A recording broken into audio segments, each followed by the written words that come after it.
Oke, selamat datang semuanya. Kali ini kita bakal bahas sesuatu yang jujur aja sering banget bikin kita bertanya-tanya. Sebuah paradoks yang dalam yang menyentuh keyakinan kita dan sekaligus realita pahit yang sering kita saksikan di dunia. Pertanyaannya tuh begini, kalau Tuhan memang menjamin rizki untuk semua makhluk hidup, kenapa kok masih ada orang yang meninggal karena kelaparan? Ini pertanyaan yang berat ya, dan saya yakin kita semua pasti pernah kepikiran soal ini. Di satu sisi, ada janji ilahi. Di sisi lain, kita lihat penderitaan manusia. Yuk kita coba urai benang kusut ini bareng-bareng, tentunya berdasarkan sumber yang kita kaji. Baik, untuk bisa menjawab pertanyaan besar tadi, kita harus mulai dari akarnya dulu. Sebenarnya apa sih janji ilahi yang jadi inti dari semua perdebatan ini? Konsep utamanya itu adalah rejeki. Nah, ini bukan cuma soal duit atau harta ya.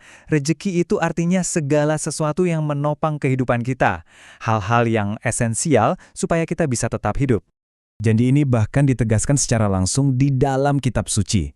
Ayat ini nih yang jadi dasar keyakinan bahwa nggak ada satupun makhluk yang dibiarkan tanpa jaminan rezeki dari penciptanya. Oke, jadi ini titik awal kita. Jelas ya? Nah, disinilah kita masuk ke bagian yang paling krusial. Ada satu pembedaan penting yang bakal mengubah total cara kita memandang pertanyaan tadi. Ini semacam plot twist-nya. Jadi sumber yang kita bedah ini menjelaskan ada perbedaan besar. Rezeki yang dijamin itu adalah kebutuhan yang esensial, kebutuhan pokok supaya tubuh kita bisa berfungsi. Tapi yang nggak dijamin itu adalah hal-hal di luarnya. Apa itu? Ya kelebihan, pemborosan, kemewahan, dan yang paling penting kebutuhan-kebutuhan palsu yang kita ciptakan sendiri. Biar makin kebayang, kita lihat aja beberapa analogi keren dari sumber ini.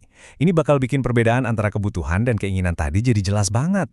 Sumber ini pakai istilah suitiat untuk menggambarkan kebiasaan-kebiasaan buruk ini. Inilah akar dari kebutuhan palsu yang bisa berakibat fatal. Coba kita lihat contohnya. Coba bayangkan seorang pecandu. Kalau dia sampai menderita atau meninggal karena nggak dapat obatnya, itu bukan karena dia kurang makan atau minum kan? Bukan karena kekurangan rezeki yang asli. Tapi karena dia nggak dapat zat yang sudah jadi kebutuhan baginya akibat kebiasaan yang dia ciptakan sendiri. Ini bukan kegagalan jaminan rezeki, tapi ini adalah konsekuensi dari pilihannya. Contoh lain, orang yang terbiasa makan porsi super besar. Begitu porsinya dikurangi jadi normal, badannya bisa sakit. Kenapa? Bukan karena tubuhnya butuh makanan sebanyak itu loh, tapi karena itu sudah jadi kebiasaan yang nggak sehat. Jadi, mau di kasus pecandu atau si pelahap, masalahnya bukan dikurangnya kebutuhan yang hakiki, tapi dihilangnya kebiasaan buruk. Oke, dari kebiasaan pribadi, sekarang kita geser sedikit ke gambaran yang lebih besar, yaitu soal gimana cara kita mengelola sumber daya yang udah dikasih ke kita. Sumber ini ngasih perumpamaan yang gampang banget dimengerti. Bayangin, ada orang dikasih 1 karung gandum. Cukup nih buat makan setahun penuh. Tapi apa yang terjadi?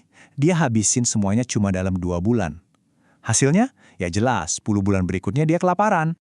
Jadi, pertanyaannya sekarang, orang ini kelaparan karena rezekinya kurang atau karena dia yang salah kelola? Karena dia gagal merencanakan dengan baik? Perumpamaan ini seolah-olah nunjuk kita buat mikirin peran dan tanggung jawab kita sebagai manusia kan? Nah, semua contoh tadi, dari kebiasaan buruk sampai salah kelola, itu semua sebenarnya tunduk pada satu prinsip yang lebih besar, yang oleh sumber ini disebut sebagai hukum alam. Istilahnya itu syariat fitriyah. Gampangnya, ini adalah hukum sebab akibat yang memang sudah jadi aturan main di alam semesta. Setiap aksi pasti ada reaksinya. Setiap tindakan punya konsekuensi yang alami dan bisa diprediksi. Jadi kesimpulannya jadi jelas banget. Dari sudut pandang ini, Tuhan memang menjamin rezeki yang pokok, yang esensial. Kematian akibat kelaparan bukanlah bukti bahwa janji itu gagal, melainkan akibat dari tindakan manusia sendiri. Pemborosan, kecanduan, manajemen yang buruk, semua itu melanggar hukum alam, melanggar si syariat fitriyah tadi. Jadi, kematian itu adalah konsekuensi logis dari tindakan tersebut. Dan ini membawa kita pada pergeseran fokus yang radikal. Pertanyaannya bukan lagi kenapa Tuhan membiarkan ini terjadi, tapi jadi bagaimana tindakan dan pilihan kita, baik secara pribadi maupun bersama-sama, berkontribusi pada realitas yang kita lihat. Pada akhirnya, argumen ini seolah-olah menaruh cermin di hadapan kita semua, dan tanggung jawab itu, ya, kembali lagi ke tangan kita.